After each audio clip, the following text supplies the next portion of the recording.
Welcome to the Core Outdoors Podcast. I'm your host, Christian Rawles. The purpose of this podcast is to provide insights, actionable strategies, and hopefully some encouragement to entrepreneurs in the outdoor industry. Each episode is a conversation with an entrepreneur willing to share what they've learned along the way so that we can benefit from their experiences. This podcast is brought to you by CORE, the Kootenay Outdoor Recreation Enterprise. CORE is a nonprofit organization based in the Kootenays of British Columbia. CORE's mission is to support the growing network of gear and apparel makers, designers, and entrepreneurs within the Kootenays. Registration is now open for the CORE Summit, taking place in Kimberley, BC on October 3rd and 4th. The summit is the only conference in Canada where the outdoor, bike, and ski industries come together to connect and learn from one another.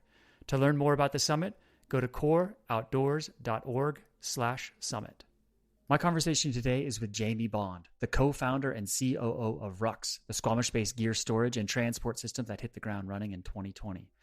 Jamie has some excellent advice on how to be successful in the early stages of growing a hard goods business.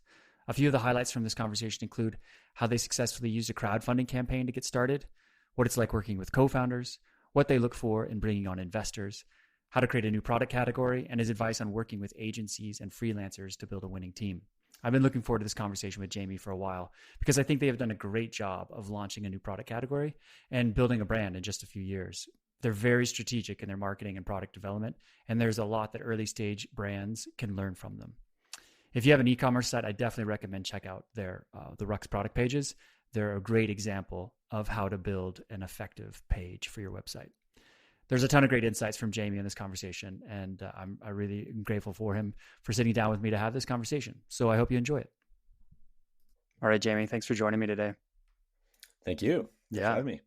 Yeah, I've been following Rucks from the early days. Actually, somebody sent me an email from one of your first posts about that it was being developed, and fun to follow the journey and see where you've taken it. And now I'm a proud Rucks owner, so I can say that I understand what a Rucks is. But for those who haven't seen one real life in person, can you explain to us what Rucks is? So the brand, but also what your first product was. Yeah, well, it's funny you ask it that way because we're still getting used to that because the brand and the product were all one thing for quite a while there, and we're trying to grow out of that. So Rucks as a whole is a system. It's a better way to organize and move your gear around, basically. So we found it was a real pain in the butt to always be unpacking your gear from Rubbermaid bins and into duffel bags and then into your roof box or your cargo box in your car, that sort of thing. So we thought, can we do something that combines all the best of those worlds into one? And that's kind of where Rucks started. So Rucks, the product, where it started, it's a collapsible, weatherproof, soft-sided storage bag or box. It's always is it a bag or box, or a bag or a box? And we usually just say it's a Rucks. That's how we put an end to that debate. It's neither, and that was the whole point of it. So yeah, that's the main product. It's 70 liters, easy to carry. It packs up flat.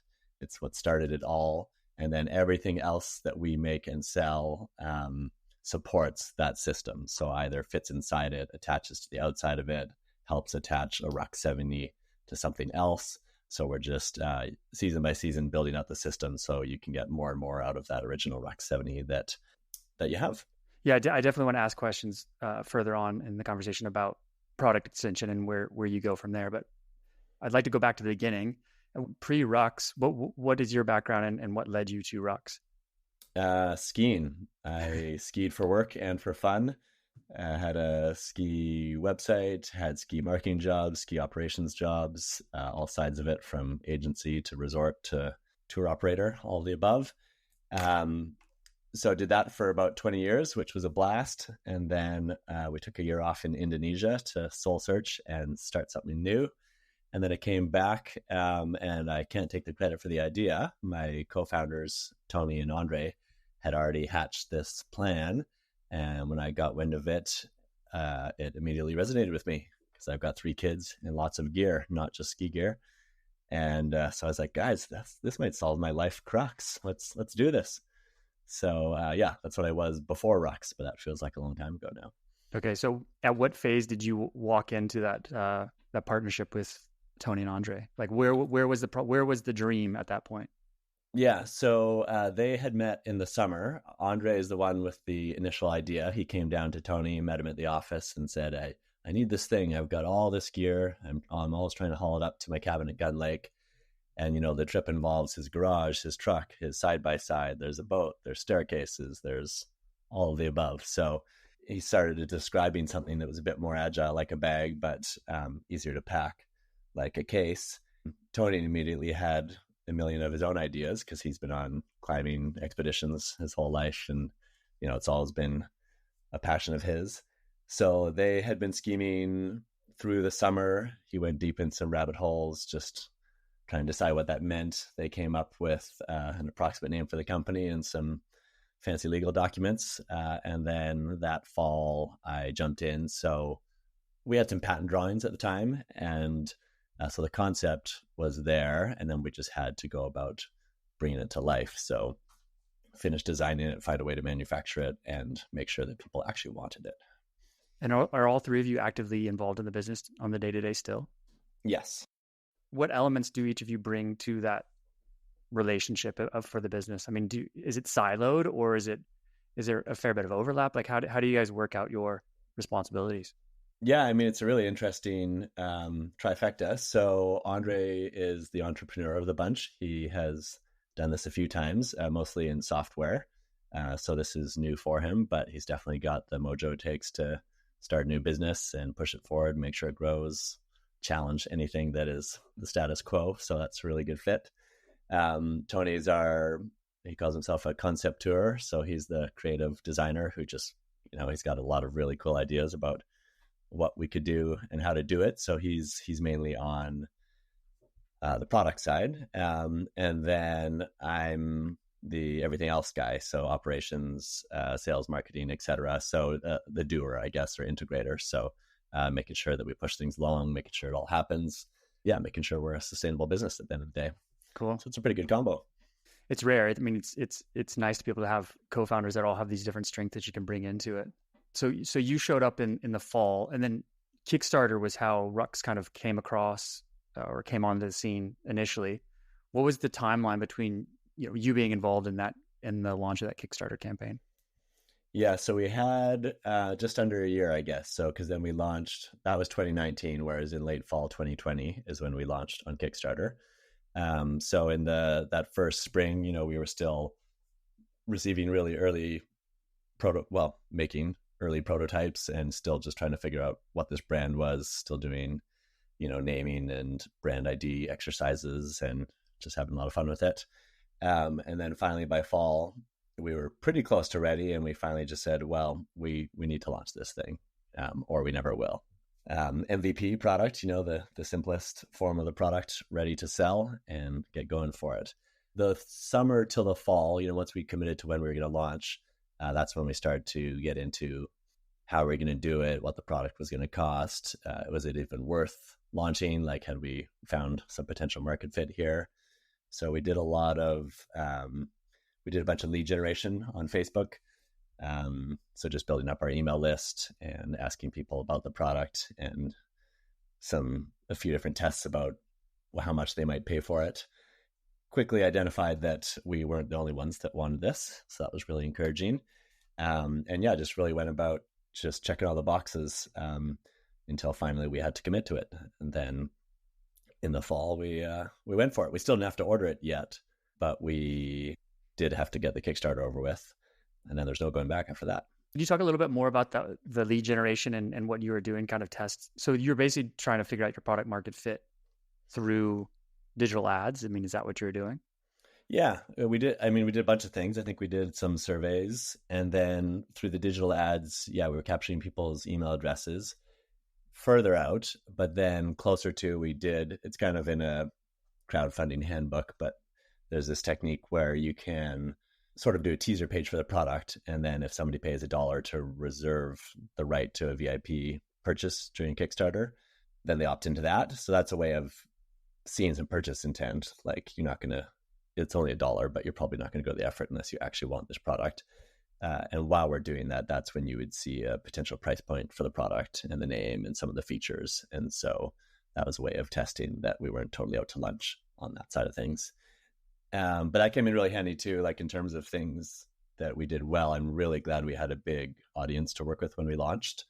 For the crowdfunding success, it came down to the first 2 days pretty much. And if you knock it out of the park, then it gets on all the algorithms and Indiegogo starts to share it and all the fun starts to happen. So I think it was really critical that we had a lot of build up before we launched so that we could launch successfully. So you were launching to basically like a list of warm leads. You weren't just launching it into the void.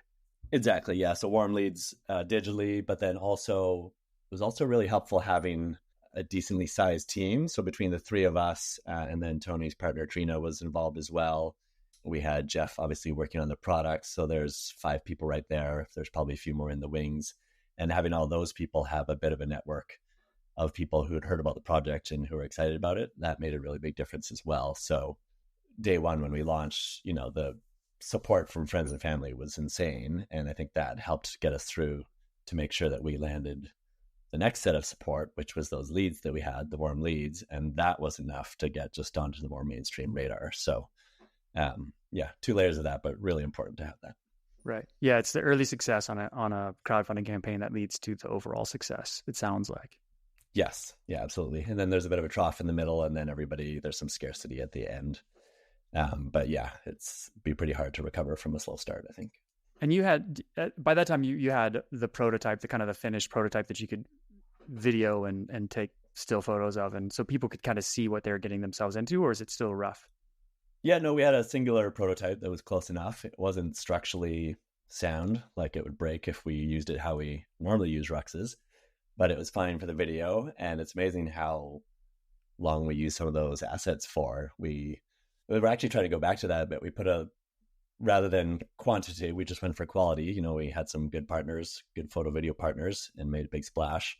And we used a lot of that content for years to come, even though we're still using some of the photos from that. And if you look closely, it's a prototype with the logo in the wrong place.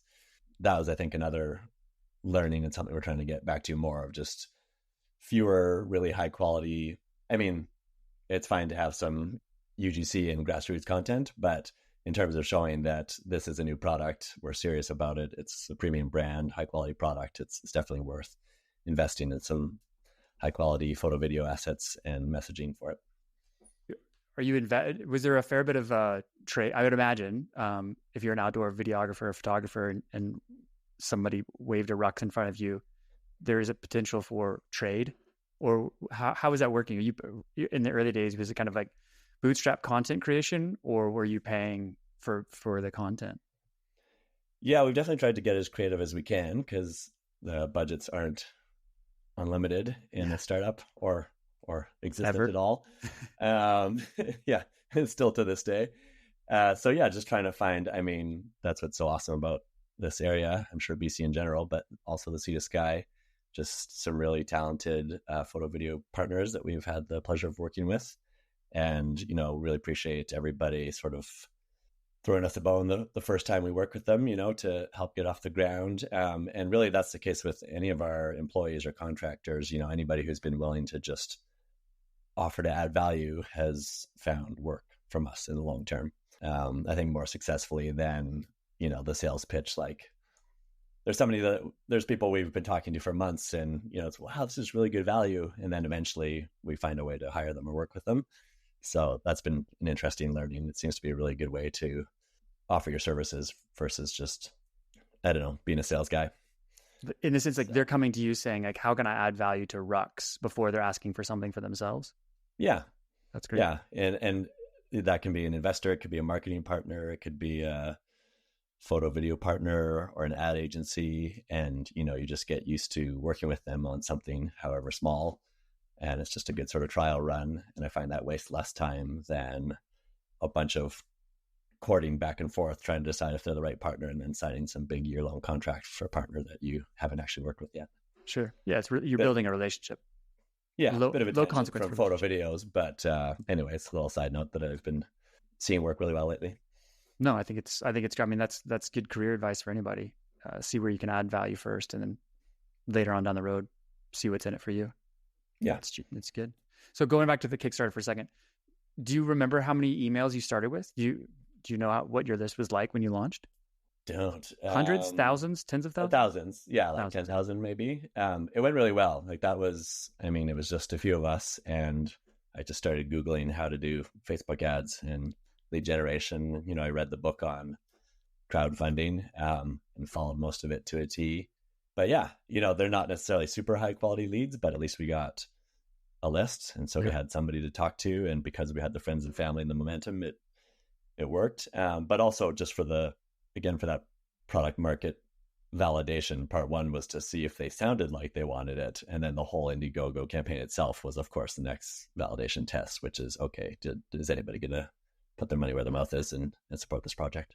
Yeah, it's amazing what that one single dollar can do as far as show you what the commitment level is. Do you remember what the conversion rate was from those dollar VIP commitments?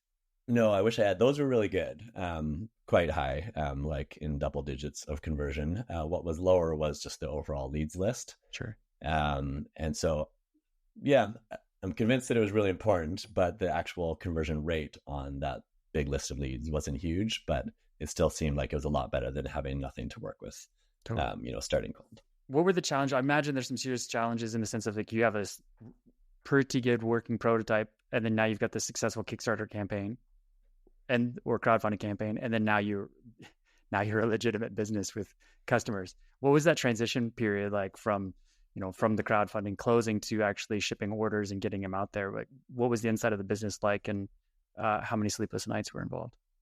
Yeah. Well, a few. I mean, it got pretty exciting. That was a first huge win, finding out that people actually liked this idea and that it wasn't just a false assumption. Then luckily, I think we ended up in a really good place with our manufacturer partner, because every time that we've shopped around for either cheaper or different alternatives, we've just been more thankful we landed where we did. COVID, of course, was just about to start because this was 2020, but we were lucky. So it took a while for COVID to get to Vietnam.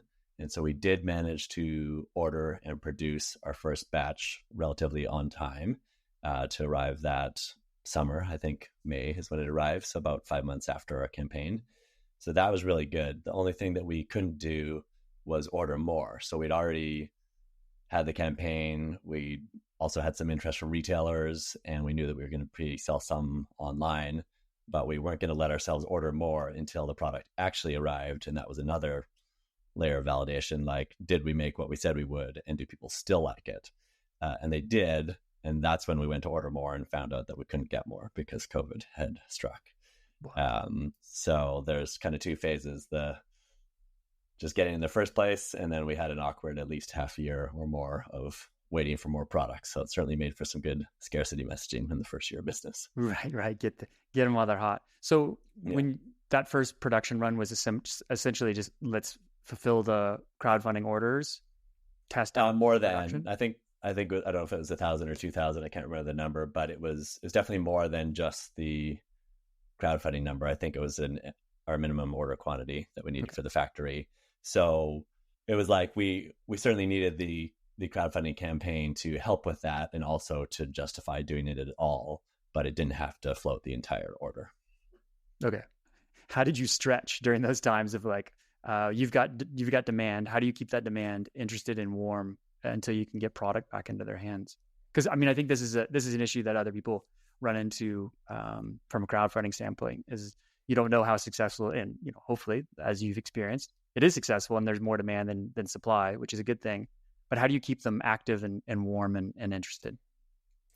Yeah, I mean, so for the 5 months before it arrived, that it felt like we had a ton more to talk about than we did before when we didn't exist yet. So it seemed like we had a wealth of content to just communicate the progress of the project, how it was going, what we were seeing, when it was going to arrive.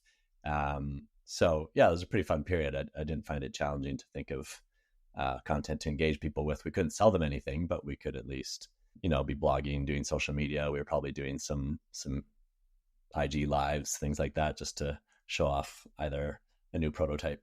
There were still things arriving, even if they were in production of the main product.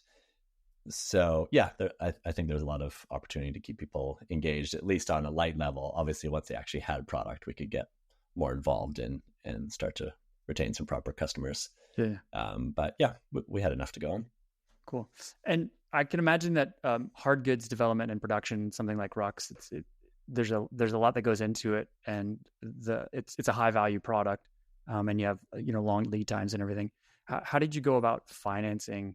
I mean, you don't have to go into details for sure, but like, was the crowdfunding campaign strictly to finance you, or did you have to go elsewhere to find financing to help get you through those first couple of years? Yeah, so in the first couple of years, it was actually all us and the crowdfunding. So part of it was to get that capital, and the other part was to make sure that people liked it. So it was a win-win, and the marketing buzz around it. It was a three-headed win. And then it's more later on, because as we grow and we're seeing the growth, and we also wanted to have enough inventory that if we grew even more, that we could accommodate it. So it was all the balance between where are we now, where might we grow to, and how can we have enough inventory that we can get there.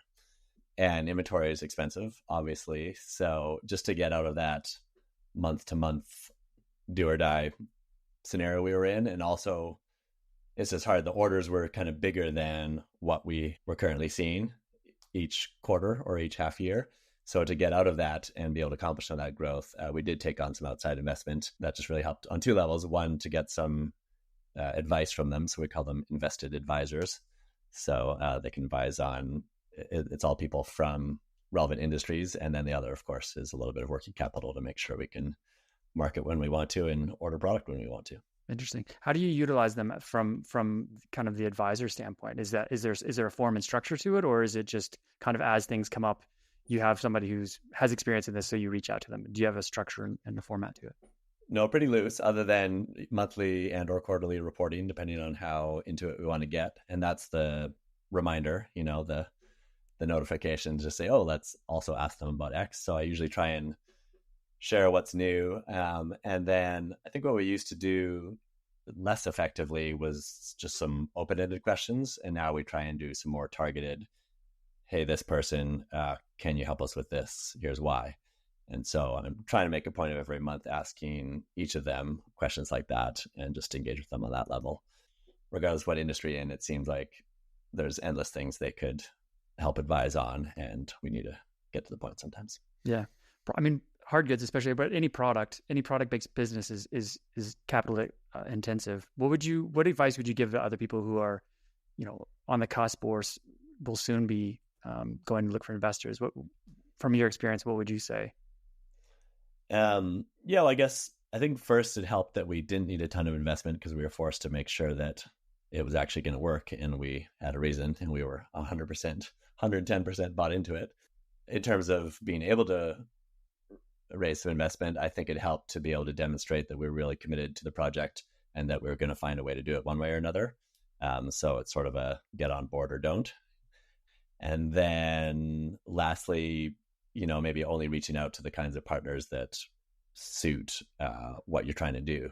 So, we just wanted some light investment and some advisors who'd been there before and could point us in the right direction. And that really formed who we went and talked to. So it's just all people we're pretty familiar with, friends or acquaintances or past coworkers who are a few years ahead of us in the industry.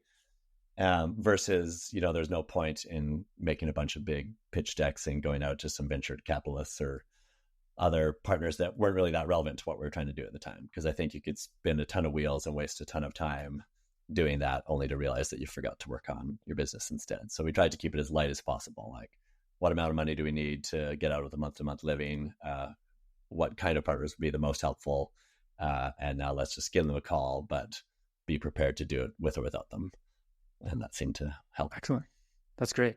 I mean, you could tell from the beginning, at least I could tell from the beginning that, and I think this points back to your work directly, is you were building a brand from the beginning. And I know that you put in a lot of time and effort in building that Rux brand. And you kind of mentioned it at the top of our conversation about, is it the product? Is it the brand? Like, which one you to focus on first? Like, how do you think about building the brand of Rux as, now you've moved past just a single 70 liter and into other products? And like you said, you're building a system. How do you think about building the brand and the importance of building a brand for Rux specifically, but also just kind of startup hard good businesses in general? Like, where does that branding story come in and the importance of it? Yeah, well, importance wise, I mean, for sure on a bunch of levels, it came up a bunch during those investor conversations, actually, because people definitely want to see some potential beyond just the widget that you have recently created. And I think it gives you a purpose and a vision and something to rally around because, yeah, again, we were just the one product for a while and almost got confused. It was our brand, it was our product, it was a verb, it was a noun, whatever you wanted it to be. So, yeah, I just think it just sets you up a lot better for longer term sustainable success if you're focusing on the brand itself. And we've always wanted to be a legacy brand, I guess. We want to last and we want to have some impact, and partly because the system won't really ever take off or make any sense unless it's fairly broadly adopted. Like, we're not just trying to grow for the sake of it, but we often get feedback that one Rux is handy, but if your guiding operation had 100 of them, that's when it really comes to life. And if those 100 of them had, components or shelving or attachments that all fit with that system, then it really, really starts to kick in. So I think it's important for us to show that the brand is more than just one collapsible bag box that we made at the start of COVID, and that we've got a lot more up our sleeves. That example you just gave about the guiding, is that what you're saying? Like, you're basically getting that feedback from people and they're saying, this is great, but can we make it do this? And are you iterating and building products based on the customer feedback, or do you have kind of a design? I mean, I'm sure you have a design and a product roadmap, on its own, without customer feedback, but is it customer feedback and that type of listening to the market, is that a big part of product design for Rux? Yeah, it's always been very important, starting from, there's a few things that we were still able to change right during, I think, the crowdfunding campaign through some customer feedback. And then we also chose our second color with their help. So since day one, we've had them involved, always trying to decide what the appropriate amount of involvement is, because there's that old adage that if you ask your customers what they want, you're just going to get a faster horse instead of a new Ford truck. So depends on what stage of product development you're going for, but we really value everyone's input. And we're always trying to find the most appropriate way to do that, whether it's, one thing that we do that's pretty fun is we often launch products just as a mini production run. So we'll make maybe 100 of them, and then we launch them. They sell out instantly to our core customers, and then we ask them for feedback. And ideally, we have enough time before we order the bigger batch to capture their feedback, or at least learn something in the process. So, and that can be a bit of a tease, because then we have a cool product, everyone loves it, and now they're gone, and you have to wait an entire year for them to come back again. But hopefully that has helped ensure that people like the products and that they solve a genuine problem that they have, and didn't just add it to the product line for no reason. Sure. From a marketing standpoint, it seems like it took me a while for me to wrap my head around Rux, watching it being developed. Is that a common thing? I mean, I'm definitely dense, so it could be just me, but is that a common thing for your customer base? That as they come into a funnel, is there a whole lot of education that goes on with the product? Because it's a higher price point, but it's also something, it's new, right? It's like, I don't quite understand what this is. What is that education? What's that funnel look like? I mean, I don't know if funnel's the right word, but what is that like? Like, how do you educate a new customer all the way in to turn them into eventually being an owner of a Rux? Yeah, that's like one of our biggest advantages and disadvantages. The advantage, it's a new category. You get to own or at least start the category, and that comes with a ton of benefits and potential. But then the challenge is that some people have no idea what you're on about or why you could possibly charge that much money for it. So we get that as well. Firstly, I think we just learned to identify who stood a chance of being converted and who didn't. Like, if somebody genuinely thinks that this is a $300 milk crate, then it's probably not worth spending that much time trying to convert, because there is nothing wrong with storing your gear in a milk crate. That's fine. And we're not trying to replace every way of storing your gear. But if you want something that, you can carry 210 liters worth if you've got 3 of them between your backpack and your 2 arms, and that it's collapsible, one-hand carry, waterproof, lifetime warranty, keep better care of your gear, the list goes on. Anyways, if you're even remotely in that direction, then it's worth spending more time with you as a potential customer. And then, it's a real mix of, first, we just have to get their attention. So there's the top of funnel advertising, on YouTube and Meta, look new and different and pique people's interest. And then it's always an ongoing challenge to figure out where to send them next in the funnel. We try landing pages where we explain more about it because we know it's new to you. You can send them right to the product page, and that might just be a little abrupt and scary, but if they're ready to buy, then great. One of the biggest wins, I think, was the video.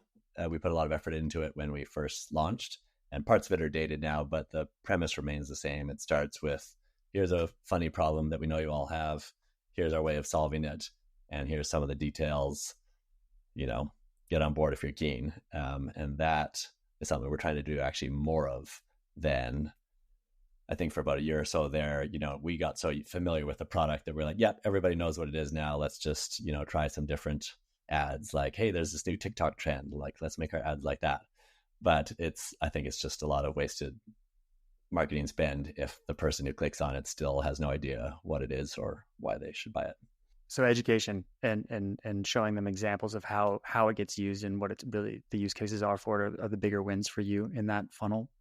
Yeah, absolutely. So we're trying to do more of it. I wouldn't say that we've totally nailed it. So we're trying to do more educational content and more use cases and more, we call it EGC, so employee generated content. So just, instead of user generated, it's employee generated. Yeah, like they may or may not. One of the crux of their product, the whole point is that it's for people who value their time and space and just want to get out there. So it might be hard to expect them to also spend a lot of time making content for us.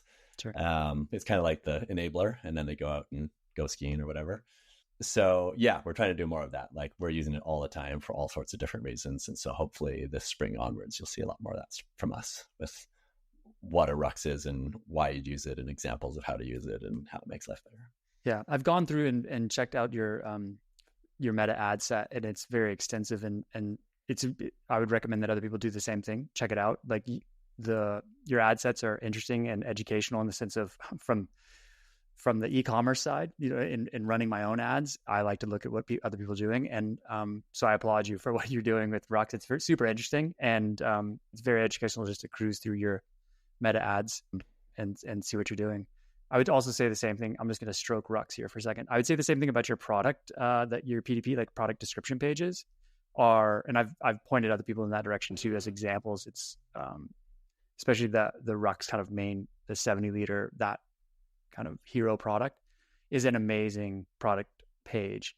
I assume that none of the three of you were e-commerce aficionados and professionals prior to this. Where did this skill come from? Because this doesn't look like an early stage first swing at the piñata type of e-commerce. Mm-hmm. Something we've put a lot of effort into.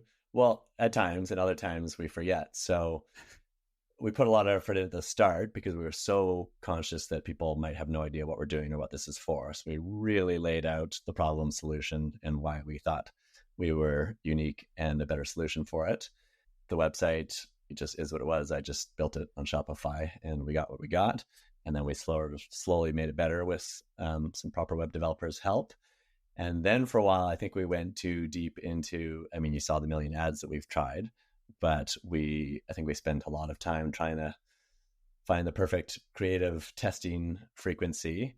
And I think what we forgot for a while is that at the end of the day, our website is the storefront that thousands of people walk through every day and choose to either convert or not. It was actually as recent as this fall that we went on a real tear trying to improve what was already a fine website. But, we did a few things. We hired a CRO, so conversion rate optimization advisor, just a guy who he's ruthless. Like, you think you've made all the changes he suggests, and then he calls back and he's like, you still haven't done this and this and this. And how on earth would a customer know what that is? Like, he's just totally objective. And so even if it's not a CRO expert, just having a potential customer or somebody pick apart your website and tell you all the things that don't make sense to them, I think is a really important exercise. And so we've been working really hard on that for the last couple of months. Well, it shows for sure. Kind of on just digital marketing in general. Like, so you said like you've read the books and taught yourself Facebook ads and built the e-commerce site yourself. How much of it that you're doing now is in-house versus, you just brought in a CRO consultant. Like, how much of the work that you're doing is in-house in Rux, and how much are you kind of going out of house to find kind of those agencies or the specialists to help you kind of tune and turn the volume up on things? Yeah, well, we've tried it all. I'll say that. I don't know if we have a magic formula yet. I think we've been learning lately that regardless of what we outsource, we still have to have a really good understanding of it. And that's what was interesting with the conversion rate exercise, is that we've had several different, all great web development partners, but it wasn't until we forced ourselves to like really roll up our sleeves.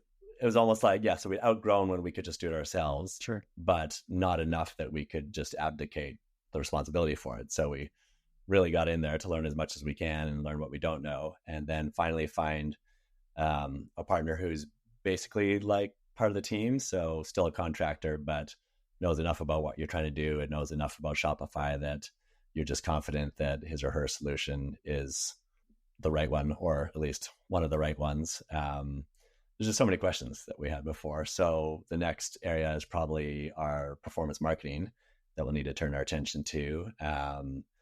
But back to your question. So in terms of in-house, the focus is on, the brand, the product launching, the promotion, obviously the customer engagement. So all of our social media, our organic content, and keeping customers engaged and excited. For outsourcing, we've had partners for web development, and then we've almost always had an external person doing our performance marketing. So some of our ad creative and all of our media buying. That's something that we haven't done a ton of in-house. So sorry, the media buying is done in-house or outside? No, out of house. Okay. So we've tried a bunch of different agencies, all great in their own respects, but it's definitely an area that I think we still need to figure out. We need to go deep like we did with the website and figure out what we can for performance marketing, just because it's such a big part of what we do. And Google and Meta both do a really good job of making it look like all of your sales were attributed to their efforts. But if we add up the attribution report from all of our channels, email, Meta, Google, organic, it adds up to 150% of our actual revenue. So we're over. I mean, maybe it's a first touch point thing. I don't know, but we're certainly not actually selling that much. So we're always actively debating which of these channels we could either turn down or do better at. And right now, just with the cost of it, we've got a spotlight on our performance marketing. Right. And do you ever see a place in the future where you stop paying Meta so much for the business, or is that just, you feel like that's just like a cost of doing business online? I hope so. Definitely going to try. I mean, we've got a fairly sticky brand. Like if you like it, I think you'll come back because you want more parts of the system, not because Facebook told you to. And it's really eye-catching if you're walking around with a 70-liter box on your bag. So I think there's some good referrals. And there's, a few people have said that regardless of what channel it comes from, it was actually word of mouth that got you over the line in the first place. So yeah, that's going to be a focus for this year, actually, is to focus more on that and be a little bit less reliant on Meta. Yeah, it goes back to the branding and building that strong brand. I mean, you like you said, you have a very sticky product, but I mean, you also have very strong branding. And I would imagine that people are bumping up against Rux, whether it's online or in person, multiple times before the actual conversion happens. But like you said, once the conversion happens, they're kind of in the ecosystem. I mean, speaking from experience, you're like, oh, that was really good. I think I want that thing now to add to it. Just thinking for people who are listening, who are thinking about, I'm going to make this one great product. Awesome. But like the lifetime value of your customer is super important. So it's always more cost effective to sell new things to old customers than to constantly be filling the funnel with new customers. So I think that's something that's like sometimes missed in the early stages of building and developing products and brands. Yeah, it's definitely what we want to take more advantage of now, because that'll get us over the hump of, not taking all of our revenue and giving it back to Facebook every time. So we've got many thousands of customers now. And from what we can tell from our surveys and repeat purchase rate, they really like it. And so we would love to keep making things that will help them manage their gear. Cool. If you could think back, I mean, I know a lot's happened, you've done a lot, and you're definitely not the same person. I would assume you're not the same digital marketer that you were when you first started with Rux. But if you could go back and think about it, what would be the first couple of things that you would recommend to somebody just launching their direct-to-consumer e-commerce site, like in the first couple of years? Just if you're like, just focus on these things, what would you say to them?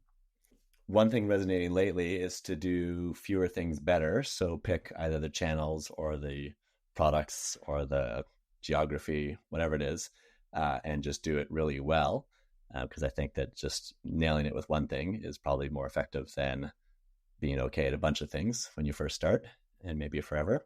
The other was, of course, just making sure you have an audience and some buy-in from that audience. So I think that was really important before we even launched, before being the underlined word. And then, like to your second question there, keeping them engaged for hopefully forever if you can. So that was another. I think just any time that we've gotten really into it ourselves, you don't have to be the expert in anything, but it seems like you need to know an awful lot about anything you're getting your hands into for it to succeed. So even if you have an expensive agency helping you with either the marketing or sales or the product creation itself, it seems like you can't really pass the buck on any of it. Like on the product side, we talked to some sort of factory sourcers who, oh yeah, you just tell me kind of what you want and we'll turn it into a proper design and we'll find a manufacturer and And that might work if you're trying to design, I don't know, I don't want to belittle any other product categories, but you could say hats. You could say hats. There you go. If you want to, I see what you did there. A hat with a new colorway or something, maybe that'd work. But if you're trying to create a new product category, it's probably not the best partner. And so similarly, the other example, like when we first launched, we had an agency help us with the actual launch. And that was super helpful from a bandwidth perspective and to make sure we did everything we said we would. But I think where I was a bit disappointed is there was a few things in the how to Indiegogo your brand that I didn't understand. And it turns out that nobody did. It was just that I was overthinking it, and that, some things, all the agencies just kind of like, oh yeah, no, we're not going to do that. I guess just that, anytime that we've tried to pass something off to a third party or to a partner, we're only going to get as much as we put into it and as much as we know about it. So we've never successfully just said, I don't know how to do such and such. Can you guys help us? Like you can't just pass the responsibility. You have to learn as much as you can and find a way to hire somebody who can help you learn even more. And if it sticks, great. And if not, at least you've learned a ton and can figure out what the next step is. Nice. We've talked about direct to consumer here, and I know that's a very important part of your business, but you're also selling at wholesale. And how do you think about those two channels? Like from a growth perspective, what's your outlook for the future, and how do you think about wholesale? Yeah. Well, we love direct to consumer because A, it's working, and B, we get direct customer engagement so we can learn what they think and what they want. So that's been really good for us. I think some traditional brands might rely more on wholesale for their forecasting and that sort of predictability for order sizes, et cetera. But we actually found it a bit of great opportunity and great partners, but a bit of a nuisance when it comes to forecasting and things like that, because you're at the mercy of another partner who can honor or cancel their PO. Sure. Whereas our D2C customers, we've established an amount of interest in sort of what we can expect from them. So now we do all of our growth forecasting on that, and the wholesale component is more the gravy on top. And so now we're thinking, rather than just trying to distribute everywhere, let's just try and find the best partners who are going to actually help us market the brand and the product. And I think that adds a lot more value than that was another thing that, when I said do fewer things better, like if you're going to get into a thing like a wholesale channel, just do it with the partners that are going to help, and don't spend all your energy just trying to get your product into every door on the planet. So that's a lot of work I learned. I would imagine with a product like Rux, it is helpful to get it out there in the real world so people can touch it and see it before purchasing. Do you do post-purchase surveys through direct to consumer? Do you survey your customers after purchase? Yeah, we do. Typically, they just refer to the digital channels. So I don't know if they're forgetting the time they might have seen it in real life or not, but to be confirmed. Yeah, wholesale is an interesting one for us. If we have the right partners, it's great. But if we don't, it's pretty challenging, because online we can show them the video, you see it all in front of you, and you can really quickly see the use case. Whereas at a retail setting, it's potentially like in a corner, it's half assembled, and it costs more than the thing sitting beside it. So it can actually be a little bit challenging. But if you do get your hands on and see it, then for sure it's a great supporting channel for us. Right. Where do you see Rux in the next 5 years? Like, where do you, from a brand perspective, but also from a product perspective, like what's your vision, or what's the company's vision for the next 5 years? If you can Mars. Speak to it. Why'd you say? We're just going to go to Mars. Sweet. You and Elon. Yeah, we're going to skip the moon, go straight from Mars. No, we joke about that a lot, but just as a fun way to give a perspective and a challenge, my example is that we want, you should be able to pack your vehicle or boat, whatever kind of transport it is, with all rucks and know that you're good to go. So there's no missing links to your gear management system. And how Tony challenges himself with that is that he just likes to joke. He's like, I mean, what would you bring on Mars? Like, what would you carry your stuff in? It's got to be dust proof, elements proof. It's got to be easy to carry, lightweight, packable, save space. So even if we don't actually go to Mars, it's a pretty fun example just to see both where we can take the product, like in terms of otherworldly features and function, but also just a reminder to stay weird and stay different, and try and stick to our own category. Versus, even over the last few years, we find you get partnership with a big retailer, and then you just start to act a bit more like the other brands in your category, maybe to fit in like you did in high school or something. And just now, after 4 years, we're like, wait a minute, actually that thing that tagline we used in year one, or those photos, those were hilarious. Those were awesome. So we're trying to get weird again. And hopefully that'll lead us to Mars within 5 years. That's cool. Good product criteria. I like it. I think that's it's good self-awareness or brand awareness. Because I think it is easy for people to get caught up in the growth and we should do this, and look around you and let others define what success is going to look like for your brand or for you as a business owner. So yeah, good on you for bringing it back to first principles. And well, we're trying. We'll see. And then if you actually want to know what we're up to, we'll stick to this. Our category, our focus is on organizing and moving gear. So anything and everything that can contribute to that to make our current products better is what we'll focus on. So it's kind of there's no punishment for being an early adopter. Like we're coming up with things that make whatever you already own better, and hopefully give you incentive to grab a few more of them as well. So cool. Not going to get into frisbees or something anytime soon. Sure. Yeah, which can sometimes be a challenge for brand, for product line expansion for some brands, because you want to start chasing the lifetime value or whatever you think the next purchase could be that you could sell something based on your brand. Well, we'll be a thing because our products last a long time and have a lifetime warranty. So we probably have to come up with a few things, but again, for the shared goal of making it easier to manage and move your gear, basically. So cool. Luckily, that's a large and apparently neglected category. So pretty excited to keep going with it. Yeah, nice. And how do you view competition? Are you kind of scanning the market and be like, oh, I mean, I see some things coming out that I'm like, oh, I think that they saw Rux and developed that product after. I mean, I would think that you're obviously seeing these things. How do you think about competition, and what do you the strength of the first mover, which you are, is huge and worth tons. Like, how do you think about competition and kind of building your moat?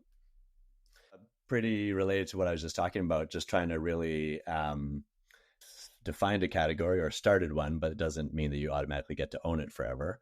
And so at first it was quite, it was kind of a compliment seeing some really big brands who we admired and still do admire our whole lives coming out with products that are in a similar category. And now we can actually be included in the gear roundup and fit in, as opposed to just, even at retail, the buyers were often didn't even know which buyer should buy our product. Is it a hard good? Is it a soft good? Or does it fit? Just using competitors right now as a reminder to, own the category as much as we can. So really focus, people make bags, they make cases, they make totes, coolers, etc., that overlap with us, but we don't see another brand that's like solely dedicated to, organizing and getting your gear on the move, and not just do one specific thing like stuck to your vehicle or the home part of the garage part of it. It's like we're trying to make the shipping container for everyday cargo, basically. And I think as long as we really go deep into that, instead of spreading ourselves thin with adjacent products that everyone else is doing, then hopefully that makes the competition, I guess, a bit less relevant. Correct me if I'm wrong, but do you seem to have launched kind of into the outdoor snow sports bike world? Like that's what your content is kind of focused around. What's the next category? Or are there some obvious categories for you that you're like, yeah, we need to be into here now, and this is a whole new market and customer segment that we haven't even explored yet? Yeah, I mean, that was the obvious one because that's sort of what spawned the need for it and where we all live and breathe. Related to that, there's definitely hunt and fish is a category of user that's basically the same as us, but just in a different part of North America or the world, just find a way to recreate outside. And then similarly, instead of a vehicle, there's marine, so boating, everything from, water sports like lake sports to ocean sports to fishing to yachting. Like it's, again, you're dealing with weather and on the move. So that's, I think, a really big category that comes up every single time we talk to somebody new. They're like, oh, you should get into, and we're like, I know, we know. So that's kind of a non-answer because those are just extensions of where we already are. But it'd certainly be fun to maybe get to a point one day where, there's an element of sort of commercial or industrial to what we're trying to do here. Like we're trying to keep things organized and transportable at scale. So if there's a way that we could tap into that and have it be of benefit to our core customers, that'd be really cool. Like if we make some super turbo rucks that is whatever, industry ready, then our current customers are only going to win because we'll find new, better ways to make really strong ruxes. It seems like there's a lot of opportunities. Just what you've listed, like, oh yeah, that's years worth of more customers to fill the funnel. That's got to be a little bit overwhelming. What's the first step? Like, and when you're going to kind of step out into those new areas, do you have that plotted out, or is it you're not there yet? You're not ready to like fully commit to jumping into those worlds yet? No, not quite yet. We don't want to miss them. Like we've been chasing a lot of opportunities, but we also want to do the proper service to everyone we've already found, and want to make sure we do it really well. And now there's enough of them that I think we could be close to a pretty good snowball effect of, word of mouth and customer retention. So yeah, we're actually trying to focus more than we used to because it was so new. And we're like, I don't know, this could be anything. Like one of the first leads I had was for a emergency vehicle outfitter. Like they make custom fire trucks and things for small towns. And they're like, this is the coolest thing ever. And, if enough of those leads had come up sooner, that might have steered us there in the first year. But we've obviously got a really good fit with, adventurous, active people who their common activity is camping. That seems to be what everybody does, but what they're camping for can be different, whether they're fishing, skiing, hiking, biking, whatever. And obviously it's what we're most passionate about. So we're going to try our best to at least do them really proud with what we're making, and we'll see where the opportunity leads us. That's amazing. Well, good for you. Congratulations. You've built quite the ecosystem and the system and the product. So I can't wait to see where it goes. My last question for you is, how do you define success for yourself as an entrepreneur? It's kind of not a loaded question, but it's a tough one for people to answer. So have you ever put some thought into how you define success for yourself? Yeah, well, loaded only because of my nature. So I'm majorly guilty of FOMO. And so I think for a long time, it was based on what we achieved with this project versus what I might have otherwise done, which I think was a pretty pointless and frustrating mental state for a business founder. The new focus is on just making, and I'm just speaking for myself, not for Tony and Andre, I guess just seeing it through to what it deserves to be. So, it doesn't mean that it needs to be, it'd be nice if it was financially successful, which I think it will. And it doesn't even need to last until the next 10,000 years. But as long as we, honor what we started and see it through to something, give it the potential that it deserves, then I think that's a success as an entrepreneur. So sticking to it, like not bailing early just because we're like, oh, that's tiring, or bailing on it when it's about to be this global, like the Kleenex of gear storage.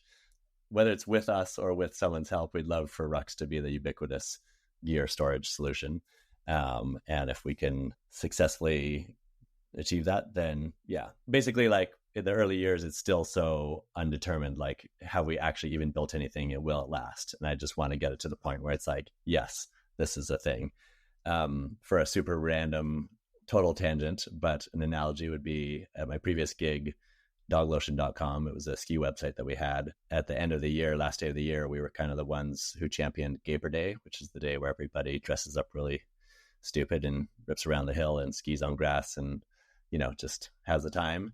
And so my goal with that was, obviously it's a natural phenomenon, but I was like, oh, we got to get to the point where this is just a monster. And if we get hit by a bus, like every season will end like this.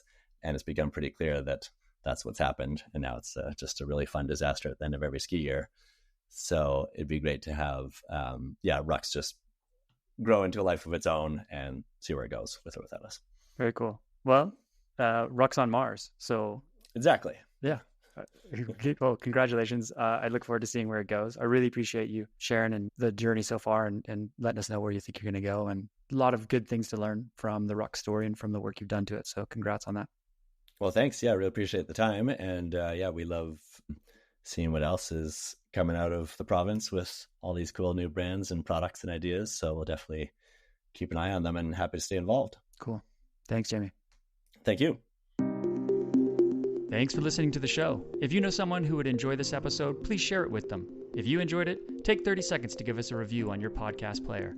Ratings and reviews go a long way in spreading the word about the show. It takes hours to create an episode and only 30 seconds to leave a review. We'd really appreciate it. To learn more about CORE, visit coreoutdoors.org. That's KORE outdoors.org. Thanks again for listening, and we'll see you next time.